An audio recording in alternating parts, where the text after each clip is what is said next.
सय्यद हारून अली, दैनिक लोकफन न्यूजमध्ये आपले स्वागत आहे। आज दिनांक 26 जानेवारी 2025 आज संपूर्ण देशात रिपब्लिकन डे, प्रजासत्ताक दिन आपण सर्व भारतीय मिळून साजरी करत आहे। आज अमृत महोत्सव, रिपब्लिकन डे, आज आपण 75वा अमृत महोत्सव हर्ष उल्हासाने संपूर्ण देशात साजरी करत आहे। आज सिल्लोड वरतून बोलत आहे एसडीएम ऑफिसहून। आज सिल्लोड एसडीएम ऑफिसला सिल्लोड सोयगाव विधानसभा क्रमांक 104 चे आमदार अब्दुल सत्तार साहेबांनी ध्वजारोहण केलं। त्याचसोबत होते सिल्लोड शहराचे उपविभागीय अधिकारी माननीय लतीफ पठाण साहेब, सिल्लोड शहराचे तहसीलदार संजय भोसले साहेब, नायब तहसीलदार शेख हारून साहेब आणि दुसरे पुरवठा विभागाचे नायब तहसीलदार बळीराम मुंडे साहेब, सर्वांनी मिळून आपलं ध्वजारोहण केलं आणि प्रजासत्ताक दिन निमित्त सगळ्यांना हार्दिक शुभेच्छा दिल्या।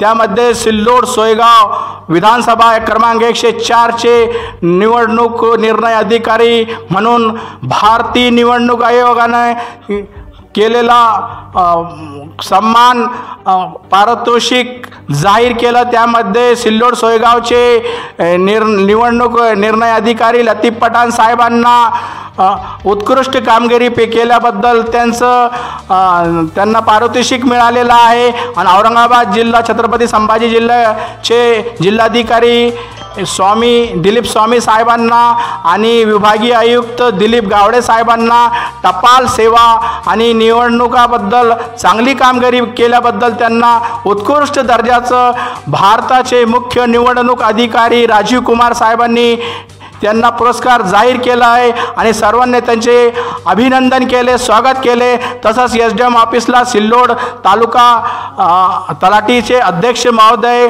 रवींद्र कुलकर्णी साहेब, ताटे अप्पा जयस्वाल साहेब आणि सर्व कर्मचाऱ्यांनी मिळून एसडीएम साहेबाचं अभिनंदन केलं, सत्कार केलं आणि त्यांना हार्दिक शुभेच्छा दिलं। त्याबद्दल एसडीएम साहेब लतीफ पठाण साहेब बोलले की हा मी एकट्याचाच पुरस्कार नाही, सर्व शिपाई पासून कोतवाल पासून तलाठी पासून मंडळ अधिकारी सर्व शासकीय कर्मचाऱ्यांची याच्यामध्ये मेहनत आहे आणि सगळ्याची मेहनतीमुळं हा पुरस्कार आपल्याला मिळालेला आहे। त्याबद्दल सगळ्याचे आभार व्यक्त केले आणि खूप खूप हार्दिक शुभेच्छा दिले। मी पुन्हा येईल। जय हिंद, जय महाराष्ट्र।